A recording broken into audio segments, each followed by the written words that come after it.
નમસ્કાર, ન્યૂઝ 18 ગુજરાતીમાં આપનું સ્વાગત છે અને આપની સાથે હું છું મિત્તલ ખાણિયા। મહત્વના સમાચાર, ભારે વરસાદની આગાહી છે। 9 કલાકમાં 91 તાલુકાઓમાં વરસાદ થઈ શકે છે। 25 તાલુકાઓમાં 1 ઇંચથી વધુ વરસાદ પડી શકે છે। તો ઉમરપાડામાં 4.7 ઇંચ અને ખેરગામમાં 3.5 ઇંચ જેટલો વરસાદ નોંધાયો। કપરાડામાં 3.2 ઇંચ અને ડોલવણમાં 2.8 ઇંચ જેટલો વરસાદ વરસી ચૂક્યો છે। કપરાડામાં 3.2 ઇંચ અને ડોલવણમાં 2.8 ઇંચ જેટલો વરસાદ નોંધાયો છે। 8 કલાકમાં 91 તાલુકાઓમાં વરસાદ વરસી ચૂક્યો છે। 25 તાલુકામાં 1 ઇંચથી વધુ વરસાદ નોંધાયો છે। તો વરસાદને લઈને હવામાન વિભાગની આ મોટી આગાહી। આગામી 7 દિવસ વરસાદી માહોલ રહેશે। આજે સૌરાષ્ટ્ર, દક્ષિણ ગુજરાતમાં ભારે વરસાદની આગાહી છે। બનાસકાંઠા, સાબરકાંઠા, તાપી, સુરત, વલસાડમાં પણ ઓરેન્જ એલર્ટ રહેશે। તો અમદાવાદ, પાટણ, મહેસાણા, વડોદરા, આણંદમાં ભારે વરસાદની આગાહી છે। हैवी रेनफॉल की वार्निंग है और साथ में ऑरेंज अलर्ट जारी है। और जो डिस्ट्रिक्ट है जहां पे वेरी हैवी रेनफॉल की वार्निंग है वो डिस्ट्रिक्ट है बनासकांठा, साबरकांठा, अरावली, पंचमहल, दाहोद, महिसागर, छोटा उदयपुर, नर्मदा, भरूच, तापी, सूरत, वलसाड़, नवसारी, डांग और दमन और दादरा नगर हवेली है। और जहां पर हैवी रेनफॉल की वार्निंग दी जा रही है वो डिस्ट्रिक्ट हैं पाटन, महसाना, अरावली, अहमदाबाद, खेड़ा, आनंद और बड़ोदरा डिस्ट्रिक्ट है जहां पर हैवी रेनफॉल की वार्निंग है और साथ में येलो अलर्ट जारी है। तो आज सौराष्ट्રમાં પણ ભારે વરસાદની આગાહી છે। સુરેન્દ્રનગર, રાજકોટ, મોરબી, અમરેલીમાં ભારે વરસાદની આગાહી છે। ભાવનગર, બોટાદમાં ભારે વરસાદ થશે। और सौराष्ट्र रीजन की बात करेंगे तो आज के लिए सौराष्ट्र रीजन डे 1 के लिए हैवी रेनफॉल की वार्निंग है। और जो डिस्ट्रिक्ट है जहां पर हैवी रेनफॉल की वार्निंग है वो डिस्ट्रिक्ट है सुरेंद्रनगर, राजकोट, अमरेली, भावनगर, मोरबी और साथ में बोटा डिस्ट्रिक्ट है जहां पर हैवी रेनफॉल की वार्निंग और साथ में येलो अलर्ट जारी है। तो राज्यના પાડોશમાં આવેલ સંઘ પ્રદેશ દમણના દરિયા કિનારે ઉછળ્યા પ્રચંડ મોજાઓની સામે રીલ બનાવવાની ઘેલછા યુવકોને ભારે પડી છે। કંઈક આવો જ વિડીયો વાયરલ થઈ રહ્યો છે। એક યુવતી જીવના જોખમે વિડીયો બનાવી રહી છે। તે વિડીયો અત્યારે વાયરલ થયો છે। દરિયા કિનારે બહાકાય રાક્ષસી મોજા ઉછળી રહ્યા હતા। દરિયા કિનારા પર ઊભા રહેવું મોતને આમંત્રણ આપવા જેવું છે। ત્યારે આવા ખતરનાક માહોલમાં પણ એક યુવતી દરિયા કિનારે રીલ બનાવી રહી હતી। મોજ સાથે મસ્તી કરી રહી હોય તેવા દ્રશ્યો કેમેરામાં કેદ થયા હતા।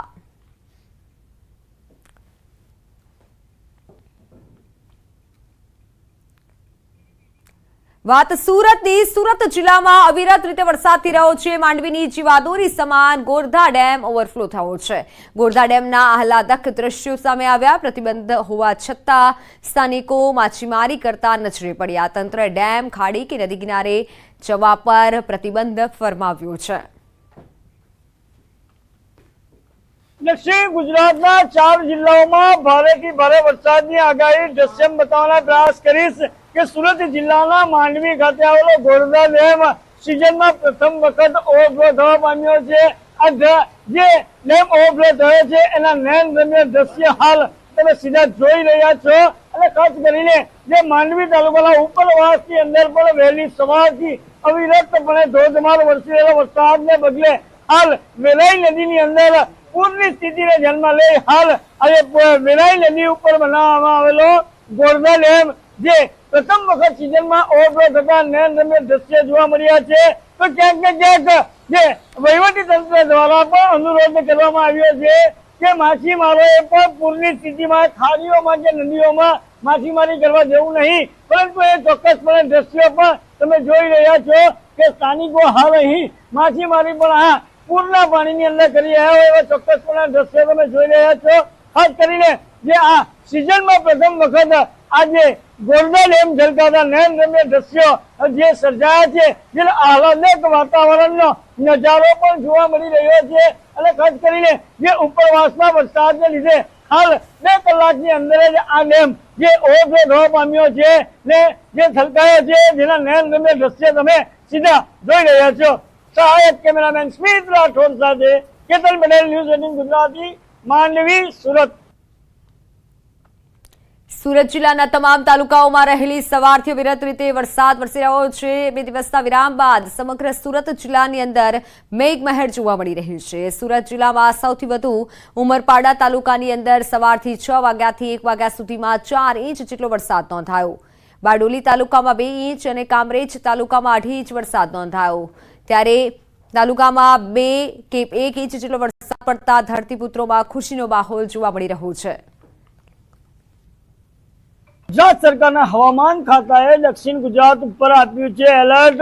ખાસ કરીને દ્રશ્યમ બતાવવાના પ્રયાસ કરી કે સુરત જિલ્લાના સમગ્ર તમામ તાલુકાઓમાં વહેલી સવારથી વરસી રહ્યો છે વરસાદને પગલે વાતાવરણમાં ઠંડક પ્રસરી છે। તો ક્યાંક ને ક્યાંક જે ખેડૂતો પણ છે એ જે ખેતીના કામમાં જોતરાયા છે। જો જિલ્લાના વરસાદની વાત કરવામાં આવે તો સુરત જિલ્લાનું ચેરાપુંજી સમાન કહેવાતું ઉમરપાડાની અંદર 4 કલાકની અંદર 4 ઇંચ જેટલો વરસાદ ખાબકવા પામ્યો છે અને ગ્રામ્ય વિસ્તારની તો વડોદરામાં શિનોરમાં જામ્યો છે વરસાદી માહોલ। તરવા, ઉતરાજ, ટિમ્બરવા સહિતના ગામોમાં વરસાદી માહોલ જામ્યો છે। શિનોરની મુખ્ય બજારોમાંથી પાણી વહેતા થયા। રેલવે ગરનાળામાં પાણી ભરાતા વાહનો ફસાયા। ગરનાળામાં પાણી ભરાતા 2 કિલોમીટર ફરી અને વાહન ચાલકો જવા મજબૂર બન્યા। ફોનલાઈન પર સંવાદદાતા હાર્દિક દીક્ષિત જોડાઈ ચુક્યા છે। હાર્દિક, વડોદરામાં કેવો વરસાદ છે અત્યારે? બિલકુલથી જો વડોદરાની વાત કરીએ તો વડોદરા શહેર અને જિલ્લાના જે નાગરિકો છે તેઓ વરસાદ માટે તરસી રહ્યા છે, કારણ કે વરસાદ જે છે તે જોયો જામ્યો નથી, પરંતુ એક કમનસીબી છે કે વરસાદી ઝાપટા પડતાની સાથે જ ઠેર ઠેર જે છે તે પાણી ભરવાની સમસ્યા જે છે તે ઉત્પન્ન થતી હોય છે। આ દ્રશ્યો તમે જે જોઈ રહ્યા છો તે સિનોરના દ્રશ્યો છે। અહીંયા તરવા, ઉતરાજ, ટિમ્બરવા સહિતના જે ગામો છે ત્યાં વરસાદી પાણી ભરાઈ ગયા છે અને દ્રશ્યોમાં જોઈ શકાય છે કે વરસાદને પગલે સિનોરનો જે મુખ્ય માર્ગ છે અને મુખ્ય બજાર છે ત્યાં પણ વરસાદી પાણી જે છે તે વહેતા થયા છે। ઘૂંટણસમાં પાણી જે છે તે ભરાઈ ગયા છે, જેના કારણે જે વાહન ચાલકો છે તે અટવાયા છે, તો રાહદારીઓ છે તેઓ ભારે હાલાકીનો સામનો જે છે તે કરી રહ્યા છે। તો બીજી સાથે વાત કરીએ તો રેલવેનું જે ગરનાળું છે તેમાં પણ પાણી ભરાઈ ગયું છે, જેના કારણે જે વાહન ચાલકો છે તેઓ લગભગ 2 થી 3 કિલોમીટર દૂર ગોળ ફરીને જવું પડે તેવા પ્રકારની પરિસ્થિતિ જે છે તેનું નિર્માણ થયું છે। એટલે આ જે નગરપાલિકા હોય છે તેમના દ્વારા પ્રી મોન્સૂન કામગીરી જે છે તે કાગળ પર કરવામાં આવી હોય તેવા દ્રશ્યો પરથી ફલિત થાય છે। હજી ચોમાસું જામી નથી, પરંતુ જ્યારે ચોમાસું વડોદરા શહેર જિલ્લામાં જામશે ત્યારે નાગરિકોની કયા પ્રકારની દશા થશે તેના દ્રશ્યો પરથી અંદાજો લગાવી શકાય છે। બિલકુલ હાર્દિક, આભાર માહિતી બદલ। તો વલસાડ જિલ્લામાં આજે સવારથી વરસાદની હેલી યથાવત છે। જિલ્લાના તમામ તાલુકાઓમાં નોંધપાત્ર વરસાદ વરસ્યો। જો કે બપોર સુધી કપરાડા તાલુકામાં 2.5 ઇંચથી વધુ વરસાદ નોંધાયો। આથી કપરાડાના રસ્તાઓ થોડીક જ વારમાં પાણી થઈ ગયા। કપરાડાની સાથે વલસાડ, ધરમપુર અને પારડી તાલુકામાં પણ 1 ઇંચ વરસાદ વરસ્યો, જ્યારે વાપી અને ઉમરગામ તાલુકામાં 0.5 ઇંચ જેટલો વરસાદ નોંધાયો। જિલ્લામાં સતત વરસી રહેલા વરસાદના કારણે ખેડૂતોમાં ખુશી છવાઈ છે। આજે પણ વલસાડ જિલ્લામાં ભારે વરસાદની હવામાન વિભાગની આગાહી છે। 1 દિવસના વિરામ બાદ ફરી એકવાર વલસાડ જિલ્લામાં મેઘ સવારી યથાવત છે। આજે સવારથી જિલ્લાના તમામ તાલુકાઓમાં વરસાદી માહોલ છવાયો હતો। સવારથી જિલ્લામાં વાદળછાયું વાતાવરણ છે। વહેલી સવારે વલસાડ શહેર અને આસપાસના વિસ્તારમાં ધોધમાર વરસાદ વરસ્યો હતો। આ સાથે જિલ્લાના ધરમપુર, પારડી, કપરાડા, ઉમરગામ અને વાપીમાં પણ નોંધપાત્ર વરસાદ વરસ્યો। હવામાન વિભાગે વલસાડ જિલ્લામાં ભારે વરસાદની આગાહી કરી છે। વાત નવસારીની। નવસારીમાં 2 દિવસના વિરામ બાદ ફરી જિલ્લામાં વરસાદી માહોલ જામ્યો। નવસારી જિલ્લાના તમામ તાલુકાઓમાં વરસાદ વરસી રહ્યો છે। નવસારી શહેરમાં આવેલા સર્કિટ હાઉસ, ડેપો, જૂના થાણા, કુંભારવાડ સહિતના વિસ્તારોમાં વરસાદી ઝાપટા પડ્યા। નવસારીના ગ્રામ્ય વિસ્તારોમાં પણ વાદળછાયા વાતાવરણ બાદ વરસાદી માહોલ જામ્યો। ગણદેવી તાલુકાના ધનોરી, બિલીમોરા, ચાંગા સહિતના ગ્રામ્ય વિસ્તારોમાં પણ વરસાદ નોંધાયો।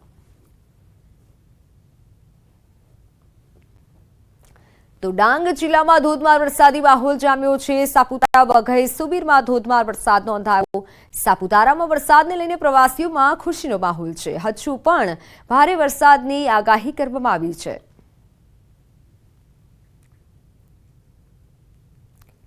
તો મહીસાગર જિલ્લામાં સાર્વત્રિક વરસાદી માહોલ જામ્યો છે। ગત રાત્રિએ મહીસાગર જિલ્લામાં મનમુકી મેઘરાજા વરસ્યા। કડાણા તાલુકામાં 3.5 ઇંચ જેટલો વરસાદ નોંધાયો। ખાનપુર તાલુકામાં 2.5 ઇંચ વરસાદ નોંધાયો. બાલાસિનોર તાલુકામાં 1 ઇંચ કરતાં પણ વધુ વરસાદ નોંધાયો. મહીસાગર જિલ્લામાં લુણાવાડામાં 1.5 ઇંચ વરસાદ વરસ્યો. સંતરામપુર અને કડાણા તાલુકામાં પણ વરસાદી માહોલ જામ્યો. ગત રાત્રિએ મહીસાગર જિલ્લાના વિવિધ તાલુકાઓમાં વીજળીના કડાકા ભડાકા સાથે ધોધમાર વરસાદ પડ્યો. ગીર સોમનાથમાં કોડીનારમાં વરસાદી માહોલ છે. ગ્રામીણ વિસ્તારોમાં અત્યારે વરસાદ થઈ રહ્યો છે. કોડીનાર, પેઠાવાડા, આણંદપુર વરમાં વરસાદ, નવાગામ, કડવાસણમાં પણ વરસાદી માહોલ જામ્યો. ગીર સોમનાથના વેરાવળ, પાટણ સહિત ઉના શહેર અને આસપાસના ગ્રામ્ય વિસ્તારોમાં વરસાદી ઝાપટા પડ્યા. થોડા વિરામ બાદ વરસાદી માહોલ ફરી એકવાર છવાયો હતો. વાત અમરેલી જિલ્લામાં પણ ફરી એકવાર વરસાદી માહોલ જામ્યો છે. ધારી પંથકમાં ગ્રામ્ય વિસ્તારોમાં વહેલી સવારથી વરસાદી ઝાપટા નોંધાયા. ધારી, ઝર, મોઝર, છતડિયા, ખીચા સહિતના ગામોમાં સતત વરસાદી ઝાપટા પડી રહ્યા છે. ધીમી ધારે વરસાદ થતા ખેતીને ફાયદો થશે.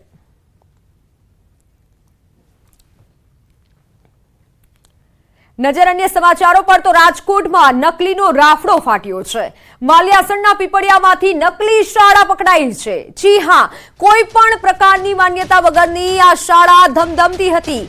ગૌરી પ્રી પ્રાઇમરી સ્કૂલને શિક્ષણ વિભાગ દ્વારા સીલ મારવામાં આવ્યું છે. આ સમગ્ર મામલે પોલીસને જાણ કરવામાં આવી છે.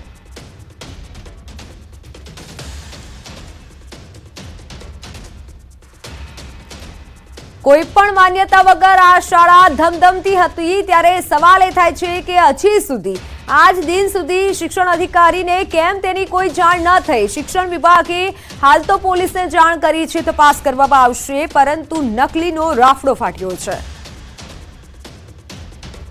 वो आपको साथ आप क्यों भाग रहे हो मीडिया से? मैं भाग नहीं रहा हूँ। गलत कार्यवाही की है। बैठ जाता हूँ। शिक्षण अधिकारी ने क्या करूँ मैं? शिक्षण अधिकारी ने गलत कार्यवाही की है। वो सर वो तो आपको वो बताएंगे ना कि उन्होंने गलत की या हमने करी. स्कूल हमने लिखा था वहाँ तो क्यों लिखा था? गौरी प्री प्राइमरी स्कूल लिखा ही है. क्यों लिखा था? दुकान में चल रही थी. जो बच्चे आते थे 4 दुकानें. सर वो क्या कह रहे हैं वो आप पहले उनको सुनिए फिर हमको देखिए. हमारे नहीं एक्चुअली मेरे को यहाँ 12 साल 13 साल हो गए रहते हुए और मैं एमपी से हूँ. ये गांव में कितने साल से रहते थे? यहाँ से मेरे को 8 साल हो गए. તાલુકા પ્રાથમિક શિક્ષણ અધિકારી વિમલ ગઢવીનું નિવેદન સામે આવ્યું. ગૌરી નામની ચાલતી શાળા સીલ કરાઈ છે. ધોરણ 1 થી 10 સુધી વિદ્યાર્થીઓ મળી આવ્યા. કુલ 33 વિદ્યાર્થીઓ અભ્યાસ કરતા હતા. રોડથી અંદર શાળા હોવાથી ધ્યાને ન આવી. અમારા ધ્યાને હવે આવતા ફરિયાદ દાખલ કરાવીશું. તમામ વિદ્યાર્થીઓને સરકારી શાળામાં ટ્રાન્સફર કરાશે. ગેરકાયદેસર 7 જેટલા એલસી કબજે કરાયા છે.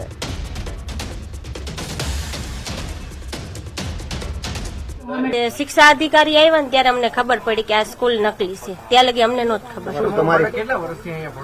આ બાળક મારું 6 વર્ષથી અહીં ભણે છે. જ્યાં સ્કૂલ સ્ટાર્ટમાં બની ને ત્યાંથી ભણે છે. કેટલા અંદાજિત કેટલા વિદ્યાર્થીઓ અહીંયા હશે? અહીંયા વધીને 30 થી 35 વિદ્યાર્થીઓ હશે. વધારે હતા નહીં. આવે ને જાય અને સલટી માંગીને લઈ ઉપડે. કોઈને સલટી દે જ નહીં. આને કેટલા ધમકી મારીને ગયા છે. પણ આ મેં એવો ફેસલો લીધો પૈસા એમ કે પૈસા દઈ પણ મારે પૈસા જોતા નથી. મને સલટી જઈશ. તપાસ પર જતા ખ્યાલ આવ્યો કે આ માન્યતા વગરની શાળા ચાલી રહી છે. જે ગૌરી પ્રાઇમરી શાળાના નામથી એ લોકો ગૌરી ઇંગ્લિશ મીડિયમ સ્કૂલના નામથી એ લોકો શાળા ચલાવી રહ્યા છે. પોલીસ ફરિયાદ હું જ કરીશ. સાહેબ 2019 થી શાળા શરૂ હતી. હવે સાહેબ આ પરિસ્થિતિ જે ચાલે છે રોડથી અંદરના વિસ્તારમાં ક્યાંય કોઈના ધ્યાનમાં આવેલી નથી. હવે નજરમાં આવતા જ્યારે ફરિયાદ અમને ગઈકાલે સાંજે પ્રથમવાર મળી છે તો આજે જ અમે એના ઉપર એક્શન લીધા છે. ગુજરાત એટીએસને મોટી સફળતા મળી છે. ડ્રગ્સ સાથે અફઘાની નાગરિકની પણ ધરપકડ કરવામાં આવી છે. દિલ્હી ખાતેથી 460 ગ્રામ હેરોઇન સાથે શખ્સને ઝડપ્યો છે. આંતરરાષ્ટ્રીય ડ્રગ્સ રેકેટમાં સંડોવાયેલ હતો મોહમ્મદ યાસીન.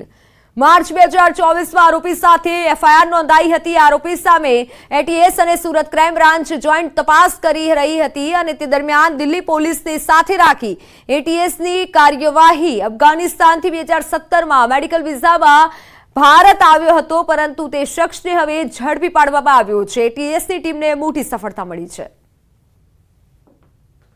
ટીમ બનાવવામાં આવેલી, જેમાં એટીએસના પીઆઈ અજીત ચાવડાના નેતૃત્વમાં એટીએસની ટીમ અને સાથે સાથે સુરત ક્રાઇમ બ્રાન્ચની ટીમ પણ રાખવામાં આવેલી. એ ટીમ દિલ્હી પોલીસની મદદથી એ જે શકમંદ માણસ છે એની જે જગ્યા પર એ વેચણી કરતો હતો ત્યાંથી એની ધરપકડ કરી અને એની ઝડપી દરમિયાન લગભગ 460 ગ્રામ હેરોઇનને પણ એનાથી આપણે રિકવરી કરવામાં આવેલી છે. એ જે માણસ છે મોહમ્મદ યાસીન, એ મૂળ જલાલાબાદ અફઘાનિસ્તાનનો રહેવાસી છે. એ 2017માં ઇન્ડિયામાં આવ્યો હતો, મેડિકલ વિઝાના આધારે આવ્યો હતો. તો અમદાવાદમાં 10 વર્ષની બાળકીના અપહરણનો કેસ. કાલુપુર પોલીસે 4 આરોપીઓની ધરપકડ કરી લીધી છે. દંપતીને સંતાન ન હોવાથી અપહરણ કર્યું હતું. આરોપી રાહુલ અને તેની પત્ની સહિત એકની ધરપકડ કરાઈ છે. બાળકીના અપહરણના સીસીટીવી પણ સામે આવ્યા હતા.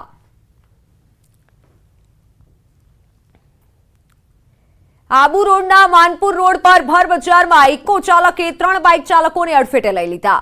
અકસ્માતની ઘટના સીસીટીવીમાં કેદ થઈ. અકસ્માત સર્જી ઇકો ચાલક ઘટના સ્થળેથી ફરાર થઈ ગયો. અકસ્માતમાં 5 લોકોને નાની મોટી ઇજાઓ પહોંચી છે. અકસ્માતની સમગ્ર ઘટના સીસીટીવીમાં કેદ થઈ છે. ફૂટેજમાં જોઈ શકાય છે કે પૂરપાટ ઝડપે ઇકો ગાડી આવી રહી છે અને 5 લોકોને અડફેટે લે છે. હાલ તો ઇજાગ્રસ્તને સારવાર અર્થે ખસેડાયા છે. 3 વાહનોને અડફેટે લીધા હતા અને જેથી પોલીસે પણ તપાસ હાથ ધરી છે. વાલીઓ માટે લાલબત્તી સમાન કિસ્સો સામે આવ્યો છે. ભાવનગર જિલ્લાના શિહોર તાલુકાના આંબલા ગામે બ્લોકનો માલ બનાવવા માટેના મિક્સચરમાં આવી જતા 2 બાળકોના મોત નીપજ્યા છે. આંબલા ગામે બ્લોક બનાવવાના કારખાનામાં શ્રમિક પરિવાર કામ કરવા આવ્યો હતો. એક બાળક રાજવીરની ઉંમર 4 વર્ષ જ્યારે જયવીરની ઉંમર 1.5 વર્ષની છે. બાળકો રમતા રમતા બ્લોક બનાવવાના મિક્સચરમાં મિક્સ થઈ જતા દુર્ઘટના સર્જાઈ છે. બંને બાળકોના મૃતદેહ ભાવનગરની સરટી હોસ્પિટલ ખાતે લાવવામાં આવ્યા છે. હાલ તો ઘટનાને લઈને પરિવારજનોમાં ઘેરો પ્રત્યાઘાત છે.